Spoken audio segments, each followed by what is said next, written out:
శ్రీ మాముళ్ళమ్మ తల్లి జ్యోతిష్యాలయం. ప్రేమించిన వారు దూరం కావడం, భార్యాభర్తల మధ్య గొడవలు, అత్తాకోడళ్ల మధ్య సమస్యలు, పెళ్లి కుదరకపోవడం, విద్య, ఉద్యోగం, వ్యాపారం, చెడు ప్రయోగాల నివారణ మొదలగు ఎటువంటి సమస్యలకైనా పరిష్కారం చూపగలరు. స్త్రీ పురుష వశీకరణ 100% గ్యారంటీ.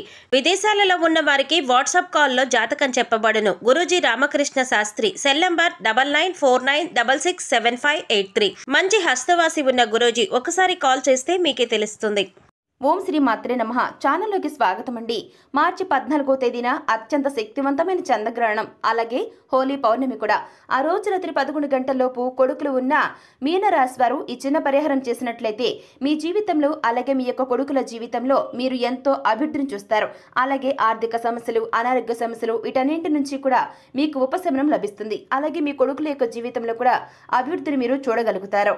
అయితే మార్చి 14వ తేదీన ఎంతో శక్తివంతమైన రోజు, హోలీ పౌర్ణమి, అలాగే చంద్రగ్రహణం కూడా. అయితే ఈ రోజు యొక్క విశిష్టత ఏంటి, అలాగే ఈ రోజున కొడుకులు ఉన్నవారు ఏ పరిహారం చేయాలి, ఈ పరిహారం ఎలా చేయాలి, చేయటం వల్ల మీకు కలిగే ప్రయోజనాలేంటి, ఇటువంటి ఎన్నో అంశాలను ఈ రోజు మనం ఈ వీడియో ద్వారా వివరంగా తెలుసుకునే ప్రయత్నం చేద్దాం. కానీ అంతకంటే ముందుగా మీకు మా స్మాల్ రిక్వెస్ట్, మీరు కనుక మన ఛానల్ని ఇప్పటి వరకు సబ్స్క్రైబ్ చేసుకోకపోతే వెంటనే సబ్స్క్రైబ్ చేసుకుని పక్కనున్న బెల్ ఐకాన్కి ఆల్ సెలెక్ట్ చేసుకుంటే మేము ఇలాంటి వీడియోస్ అప్లోడ్ చేయగానే ముందుగా మీ మొబైల్కి నోటిఫికేషన్ వస్తుంది. ఇక డీటెయిల్స్లోకి వెళ్తే 2025 సంవత్సరంలో 4 సార్లు గ్రహణాలు ఉన్నాయి.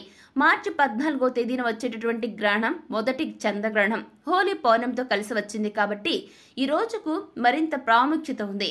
ముఖ్యంగా అమావాస్య, పౌర్ణమి తిథుల్లో పరిహారాలకు ప్రత్యేకమైనవిగా భావిస్తూ ఉంటాం. ముఖ్యంగా అమావాస్య, పౌర్ణమి తిథి రోజుల్లో ఏ పరిహారం చేసినా కానీ నమ్మకంతో, విశ్వాసంతో చేయండి.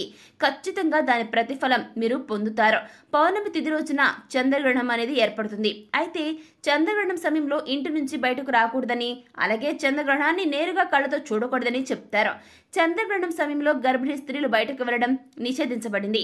జ్యోతిష శాస్త్రం ప్రకారం గనుక మనం చూసుకున్నట్లయితే చంద్రగ్రహణం గర్భాన్ని ప్రభావితం చేస్తుంది. కాబట్టి గర్భిణీ స్త్రీలు గ్రహణ సమయంలో బయటకు కూడా వెళ్లకూడదు. అలాగే గర్భిణీ స్త్రీలు ఇంట్లో కుట్టు పని, అల్లికలు చేయనేకూడదు.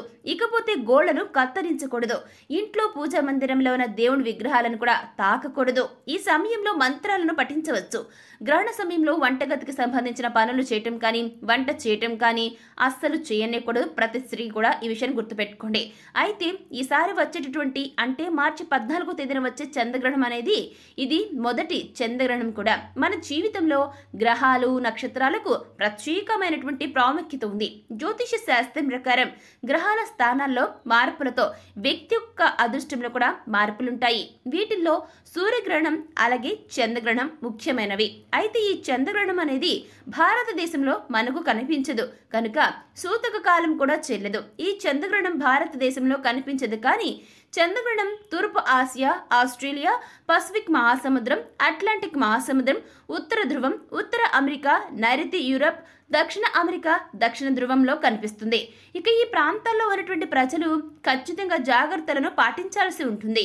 అయితే ఈ గ్రహణం రోజు హోలీ పౌర్ణమి కూడా రావడం జరిగింది. కాబట్టి ఈ రోజు చాలా విశేషమైనదని పండితులు సైతం చెప్తూ ఉన్నారు.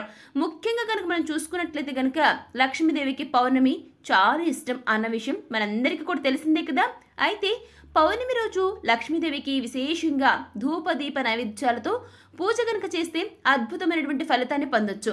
అలాగే గ్రహణం ఉన్నా లేకపోయినా దైవనామస్మరణ చేయడం అనేది ఎప్పుడూ కూడా తప్పు కాదు. ఎందుకంటే దేవతారాధన ఎంత చేస్తే అంత ఫలితం మనకి దక్కుతుంది. కాబట్టి ఈ సమయంలో శివనామస్మరణ కానీ, లేదా మీ ఇష్టమైన నామస్మరణ, ఎవరైనా సరే మీ ఇష్టదైవం ఉంటే ఆ యొక్క ఇష్టదైవమైనటువంటి నామస్మరణ కానీ తప్పకుండా చేయొచ్చు.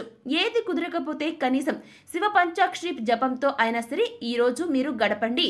అలాగే మీరు రావి చెట్టుకు 108 సార్లు ప్రదక్షిణలు చేస్తే గనుక జాతకంలో ఉండే సకల దోషాలన్నీ కూడా తొలగిపోతాయి. పౌర్ణమి రోజున శివారాధన, అలాగే విష్ణు ఆరాధన చేసి రావి చెట్టుకు ప్రదక్షిణలు చేస్తే గనక జాతకంలో ఉన్న ప్రతి దోషం కూడా తొలగిపోతుంది. ఈ పౌర్ణమి అనేది స్త్రీలకు మరింత ప్రత్యేకమైన రోజనే చెప్పాలి. ఈ రోజు ఉపవాసం చేసిన స్త్రీకి సంతాన భాగ్యంతో పాటుగా ఆమె జీవితంలో ఆమెకు వైధవ్యం కూడా ప్రాప్తించదు. అయితే ఈ యొక్క విశేషమైన పోలిక పౌర్ణమి రోజున పేదలకు అవసరమైన వస్తువులను దానం చేయటం వలన కూడా పుణ్య ఫలితాన్ని పొందుతారు. ఇంతటి విశేషమైన పౌర్ణమి రోజున కొడుకులు ఉన్న ప్రతి తల్లి చేయవలసిన పరిహారం ఏమిటి అనే విషయాన్ని తెలుసుకుందాం.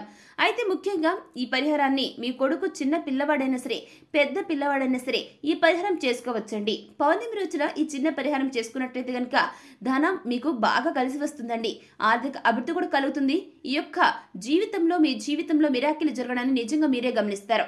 జీవితంలో ఆర్థిక ఇబ్బందులు అనేవి ఉండవు. మీ లైఫ్ లో డబ్బుకు లోటు అనేది ఉండదు. ధనవర్షం కురుస్తుంది.